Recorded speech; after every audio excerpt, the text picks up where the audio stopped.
Good morning. এখন বেজে গেছে সকাল 10টা। আজকে খুব তাড়াহুড়োর মধ্যে দিয়ে কাটছে, তাই সকালবেলা কথা বলতে পারিনি। সকালবেলায় ছিল ছেলেদের স্কুলে খাতা দেখানো, সেখান থেকে ঘুরে এসে এখন যাচ্ছি ছেলেকে নিয়ে ক্লাসে। তাহলে চলুন দেখা যাক কী করি সারাদিন।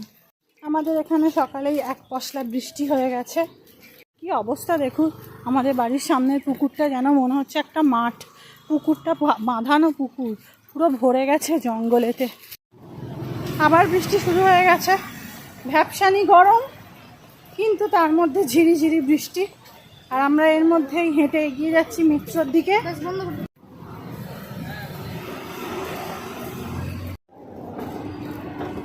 নেমে পড়লাম স্টেশনে, ওয়েটিং ফর দ্য মেট্রো।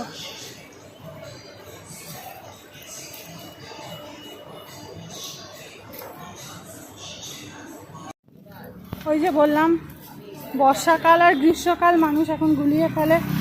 গন্তব্যস্থলে এসে যখন পৌঁছালাম তখন দেখা যাচ্ছে ছাতাটা খুলছি অসম্ভব রোদ থেকে বাঁচার জন্য, না হলে বোধহয় মাথার ভম্বতালু ফেটে যাবে। কখন যে বৃষ্টির জন্য ছাতা খুলছি বর্ষাকালে, আর কখন যে বর্ষাকালে বিভৎস রোদের জন্য ছাতা খুলছি, তার কোনো ঠিক ঠিকানা নেই। মানুষ এখন ভীষণ কনফিউজড।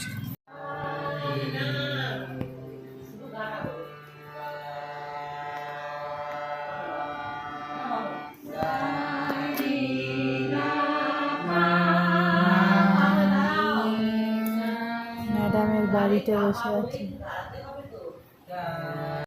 কি হর্ন দিচ্ছে বাসে, বাপরে বাপ।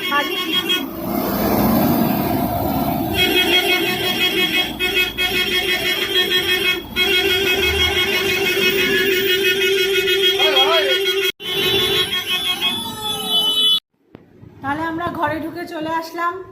সারা দিনের দৌড়াদৌড়ি খাটাখাটনি শেষ। আসার সময় সিঙ্গারা কিনে এনেছি, এই যে মাখিয়ে খাওয়াও শেষের দিকে।